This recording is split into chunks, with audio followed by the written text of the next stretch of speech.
Assalamualaikum warahmatullahi wabarakatuh. Kami dari kelompok 8 akan mempresentasikan mengenai pendidikan dalam Islam. Terlebih dahulu, saya sebutkan pokok bahasan yang akan dibahas. 1. Pandangan Islam terhadap pendidikan dan pengajaran dalam Islam yang akan dipresentasikan oleh Galih Nur Anggraini. 2. Pendidikan Islam pada masa Rasulullah yang akan dipresentasikan oleh Foni Aprilia Eka Saputri. 3. Peran masjid, pesantren, dan madrasah dalam pendidikan Islam yang akan dipresentasikan oleh Ajrina Syarafina. Pandangan Islam terhadap pendidikan dan pengajaran dalam Islam. A. Pandangan Islam terhadap pendidikan. Islam menekankan umatnya untuk belajar. Hal itu bisa dibuktikan dengan banyaknya seruan untuk belajar yang dapat ditemui baik dalam Al-Quran, hadis, maupun ibarah-ibarah dari ulama pendahulu. Dalam Islam, kedudukan orang yang berpendidikan, terutama pendidikan agama, sangat dimuliakan. Dapat dilihat di kalangan masyarakat bagaimana seorang guru atau ustadz mendapat posisi yang cukup bergengsi, apalagi jika orang tersebut menyandang gelar profesor atau doktor dan kiai, maka ia akan dihormati oleh setiap lapisan masyarakat. B. Pandangan Islam terhadap pengajaran yang ada dalam Islam. Pengajaran berasal dari kata allama yu'allimu ta'aliman yang artinya mengajar. Adapun pengertian pengajaran atau taklim menurut beberapa tokoh antara lain 1. Mahali Razali. Ia menjelaskan bahwa pengajaran adalah aktivitas yang memiliki tujuan di mana guru berbagi informasi dengan siswa yang memungkinkan mereka untuk menyelesaikan tugas yang tidak bisa diselesaikan sebelumnya. 2. Sulaiman Mashudi Bahari menjelaskan bahwa pengajaran merupakan proses kompleks yang dipengaruhi oleh pengajaran, kecerdasan, bakat, minat, serta pengaruh motivasi lingkungan sekolah, rumah, dan motivasi dari orang tua. 3. Abdul Fattah Jalal menjelaskan bahwa proses pemberitahuan, pemahaman, pengertian, tanggung jawab, dan penanaman amanah sehingga terjadi penyucian atau pembersihan diri manusia itu yang memungkinkan untuk menerima al-hikmah serta mempelajari sesuatu yang bermanfaat baginya dan yang belum diketahuinya. 4. Muhammad Rashid Ridha mengartikan bahwa taklim adalah proses transmisi berbagai ilmu pengetahuan pada jiwa individu tanpa adanya batasan dan ketentuan tertentu. 5. Muhammad Atiyah Al-Abrashi mengartikan taklim lebih khusus daripada tarbiyah, karena taklim hanya upaya menyiapkan individu dengan mengacu pada aspek tertentu, sedangkan tarbiyah mengacu pada seluruh aspek pendidikan. 6. H.M. Quraisy Shihab mengartikan kata yu'alimu sebagaimana yang terdapat pada surah Al-Jumu'ah surat 62 ayat 2 dengan arti mengajar yang intinya tidak lain kecuali mengisi benak anak didik dengan pengetahuan yang berkaitan dengan metafisika serta fisika. Beberapa metode pengajaran yang dapat dipraktikkan dalam proses belajar mengajar pada lembaga pendidikan Islam antara lain 1. Metode ceramah. Metode ceramah memiliki penyampaian materi pelajaran kepada siswa dengan cara penuturan lisan secara langsung yang didengar oleh peserta didik baik dalam skala kecil maupun besar. 2. Metode diskusi atau musyawarah, yaitu metode yang menyajikan pelajaran melalui proses pemikiran kritis dan teliti tentang masalah tertentu dengan jalan bertukar pikiran, bantah-membantah, dan memeriksa dengan teliti hubungan yang terdapat di dalamnya, dengan jalan menguraikan, membandingkan, dan mengambil kesimpulan.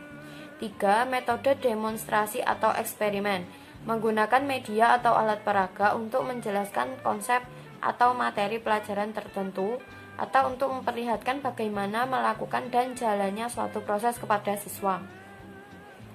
4. Metode insersi atau sisipan, menyajikan materi pelajaran dengan cara menyelipkan intisari materi pelajaran agama Islam di dalam materi pelajaran umum, yang bertujuan agar siswa tidak hanya menerima penjelasan materi pelajaran umum secara ilmiah, tetapi juga mampu melihat perbandingan kajian melalui perspektif kajian agama. 5. Metode menyelubung atau wrapping method, yang artinya menyajikan materi pelajaran agama yang sengaja dibungkus atau diselubungi dengan materi-materi lain. 6. Metode inquiry, yang artinya menyuguhkan suatu peristiwa yang mengandung teka-teki atau permasalahan kepada peserta didik, sehingga peserta didik terdorong mencari pemecahan masalah tersebut. Saya akan membahas bab pendidikan Islam masa Rasulullah SAW. Yang pertama, pelaksanaan pendidikan Islam di Madinah. Nabi Muhammad SAW melaksanakan pendidikan Islam di Mekah secara bertahap, sesuai dengan tahapan-tahapan dakwah yang dilakukannya.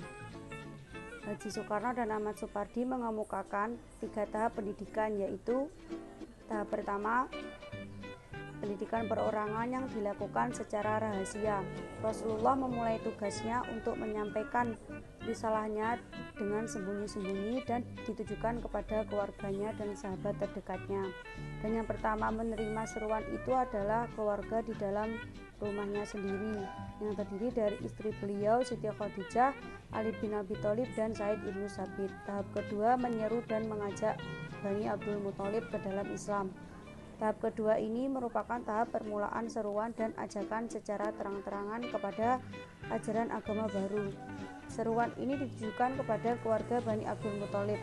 Sebagian menyambutnya dengan baik dan sebagian yang lain menolaknya.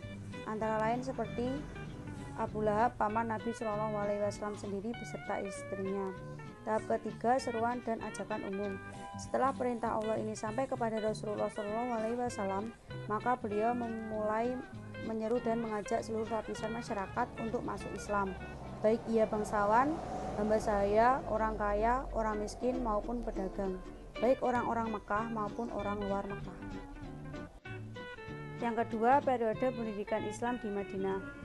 Rasulullah di Madinah selama 10 tahun adalah kelanjutan dari pendidikan yang telah diterima pada periode Mekah. Selama proses pendidikan di Madinah, banyak hal yang dilakukan oleh Rasulullah SAW, yaitu 1. Karya pertama Nabi Muhammad di Madinah ialah membuat landasan yang kuat bagi kehidupan Islam, seperti contoh masjid sebagai pusat kegiatan ibadah dan pengajaran agama Islam didirikan.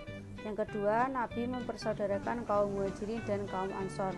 Nabi mendirikan satu persekutuan, yaitu menggabungkan kaum kaya dengan kaum miskin atas dasar agama. Yang ketiga, membuat piagam persaudaraan dengan golongan-golongan penduduk Madinah non-muslim, yaitu kaum Yahudi dan kaum Nasrani, supaya tidak saling mengganggu.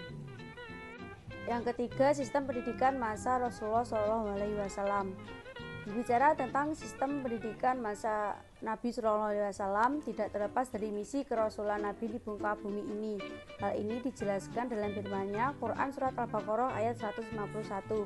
Berdasarkan ayat di atas, ada 4 pendekatan yang digunakan Nabi SAW dalam mengemban misi sebagai pembawa risalah di muka bumi, dalam rangka mengembangkan dan menyiarkan Islam. Ada 4 hal yang ditekankan, yaitu tilawah, tazkiyah, taklim Alkitab, dan al-hikmah. Peran dan fungsi masjid, pesantren, dan madrasah dalam pendidikan Islam. Masjid merupakan elemen yang tak dapat dipisahkan dengan pesantren dan dianggap sebagai tempat yang paling tepat untuk mendidik para santri, terutama dalam praktik sembahyang Jumat dan pengajaran kitab-kitab klasik. Pada zaman Rasulullah SAW, masjid secara garis besar mempunyai aspek kegiatan, yaitu A. Sebagai pusat ibadah, B. Sebagai tempat pembinaan umat. Di sini, masjid berperan dalam mengkoordinasikan guna menyatukan tujuan umat agar terbina keimanannya, ketakwaannya, serta mempererat ukhuwah Islamiyah. C. Masjid sebagai tempat untuk menuntut ilmu. Masjid merupakan sekolah Islam yang pertama, di mana dimulai pengajaran dan pendidikan agama. Masjid-masjid dipergunakan sebagai sekolah untuk mengajarkan masalah agama kepada anak-anak dan orang dewasa, dan tempat membahas Al-Quran, serta tempat belajar, tempat mengembangkan pikiran dan sastra. Yang kedua, pesantren. Fungsi dan peran pesantren. Yang pertama, pondok pesantren sebagai lembaga pendidikan. Pondok pesantren sebagai lembaga pendidikan yang mempunyai tujuan yang tidak jauh berbeda dengan pendidikan agama Islam, yakni mencapai akhlak yang sempurna atau mendidik budi pekerti dan jiwa. Maksud mencapai akhlak yang sempurna yakni dapat digambarkan pada terciptanya pribadi muslim yang mempunyai indikator iman, takwa, taat, menjalankan ibadah, berakhlak, berwawasan lingkungan, mulia, dan dewasa secara jasmani dan rohani, serta berusaha untuk hidup sesuai dengan ajaran Islam. Yang kedua, pondok pesantren sebagai lembaga dakwah. Semenjak berdirinya pesantren, merupakan pusat penyebaran agama Islam, baik dalam masalah akidah atau syariah. Fungsi pesantren sebagai penyiaran agama atau lembaga dakwah terlihat dari elemen pondok pesantren itu sendiri, yakni masjid pesantren, yang dalam operasionalnya juga berfungsi sebagai masjid umum, yaitu sebagai tempat belajar agama dan ibadah masyarakat umum. Masjid pesantren sering dipakai masyarakat umum untuk menyelenggarakan majelis taklim atau pengajian, diskusi-diskusi keagamaan, dan lain sebagainya. Yang ketiga, pondok pesantren sebagai lembaga sosial. Sebagai lembaga sosial, pesantren menampung anak dari segala lapisan masyarakat muslim tanpa membeda-bedakan tingkat sosial ekonomi orang tuanya. Biaya hidup di pesantren relatif lebih murah daripada di luar pesantren, sebab biasanya para santri mencukupi kebutuhan sehari-harinya dengan jalan patungan atau masak bersama. Bahkan di antara mereka ada yang gratis, terutama bagi anak-anak yang kurang mampu atau yatim piatu. Madrasah. Madrasah merupakan lembaga pendidikan Islam yang menjadi cermin bagi umat Islam. Fungsi dan tugasnya adalah merealisasikan cita-cita umat Islam yang menginginkan anak mereka dididik menjadi manusia beriman dan berilmu pengetahuan untuk meraih kehidupan sejahtera duniawi dan kebahagiaan hidup di akhirat. Sementara tugas lembaga madrasah sebagai lembaga pendidikan menurut An-Nahlawi adalah sebagai berikut. 1. Merealisasikan pendidikan Islam untuk mencapai tujuan pendidikan agar anak didik taat beribadah, mentauhidkan Allah dan tunduk atas perintahnya. Yang kedua, memelihara fitrah anak didik agar tidak menyimpang dari tujuan penciptaan manusia.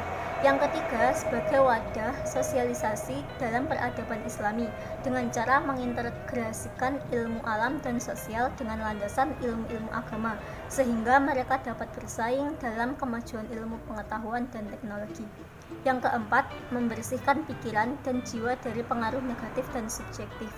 Yang kelima, memberikan wawasan nilai dan moral sehingga anak didik memiliki kepribadian yang kuat di tengah perkembangan zaman yang semakin mengalami krisis nilai.